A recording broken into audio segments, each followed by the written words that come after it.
right, welcome back, friends. We're talking in episode 5 with Sister Gabriella of the Incarnation. We're talking about applying the lessons of this practical Carmelite spirituality that's been around for 800 years. Did I get that right? 800 Yep. years. And it's not just something that people can create a commitment to and close themselves off from the world to dedicate themselves to living out this practice. It's actually also something that we can do in our ordinary lives. This concept of being a foundation stone, it's very practical. It's very approachable. Um, how do you become a foundation stone? Like, what sort of formation should someone have? Do you need a degree to become a foundation stone? Well, first of all, I'd like to mention that, like most of the great orders, Franciscans, Dominicans, Benedictines, there are secular Carmelites um, who are people who live in the world, married, families, single, um, but who practice the spirituality. So it is a spirituality that can be practiced in virtually any situation. And because it's primarily interior, as any real spirituality is, um, there really isn't a lot of structure that is necessary. I gave the example of the Compiègne Carmelites who got kicked out of their monastery, lost all their external structures, um, and yet continued to live the internal spirituality. So I'd say that the two married women that St. Macarius met up with are a good example. Um, they practiced prayer in everything they did. So basically, you're keeping your eyes on Jesus. Mhm. That's one of St. Teresa's maxims. I'm just asking you to look at him. It's a focus on him, and you can do that in any situation. Um, we all have to practice the virtues, especially patience and humility and charity. And the challenges will be different depending on your situation, but the virtues that are needed will be the same. And uh, again, unless you're living as a hermit all by yourself, um, you do have to meet up with other people. And nobody lives up to our expectations all the time. We all have our weaknesses. And we have to learn to accept their weaknesses and to compassionate them, which is what Jesus did. So, one of the most important points, I would say, is taking care of the words. In the Carmelite rule, it says, make a balance for your words. And when you realize that words have such power, anything you say, you can really devastate somebody or you can really lift them up. In fact, Pope Francis has made quite a point of not gossiping because he realizes that words can be terribly devastating. In fact, in the letter of St. James in the New Testament, it says, anyone who makes no mistakes in speaking is perfect, period. Mhm. And so those are all things that anybody can do in any situation. So I have to come back and ask about the one point where you talk about praying in everything or praying without ceasing. Um, as someone in religious life, you've how do you say, taken on yourself the challenge to commit yourself to doing that more than the rest of us do. Um, to discerning prayer, to figure it out, to enter into it really, really deeply. After now being in this path, this structure, this practice for 40 years, when you look at that phrase, praying without ceasing, how do you understand it now that perhaps is different to when you were 40 years ago?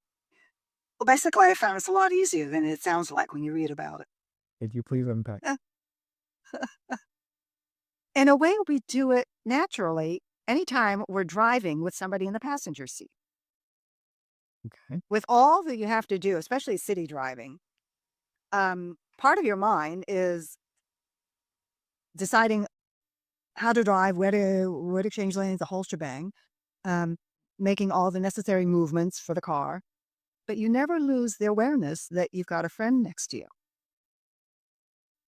And that's basically what our life is about. It's been called the practice of the presence of God. Just to realize He's with us always. And obviously, there are times when you're so involved.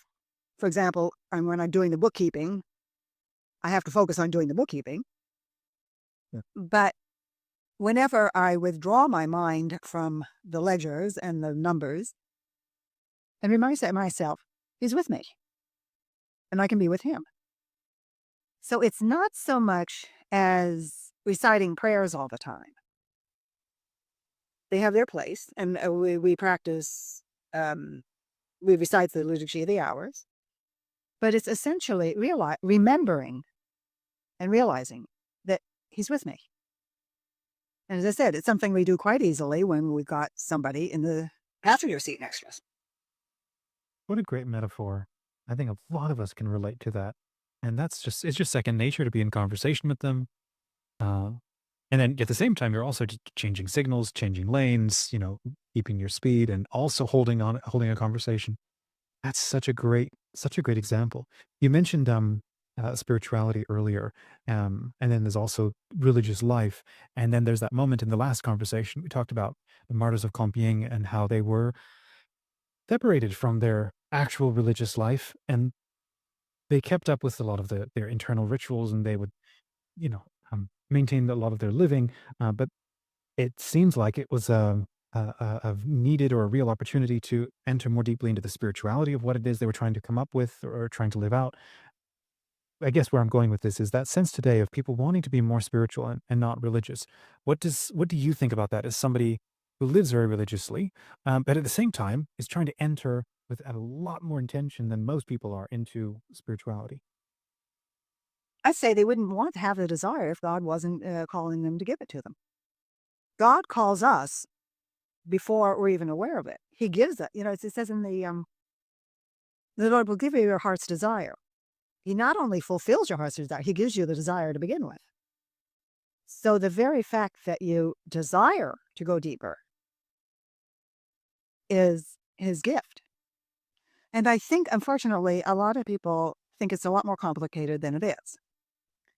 They get the idea of all the things they have to give up, which is starting from the wrong end. You'll give it up when you find gets in the way. So basically, I'd say start out with remembering that He's with you. But then to recap, you said remembering that he's with you. So one eye on him in the driver's seat, or he's in the side seat, however. Second is practicing the virtues. You mentioned patience, humility, and charity. So that puts prayer into practice.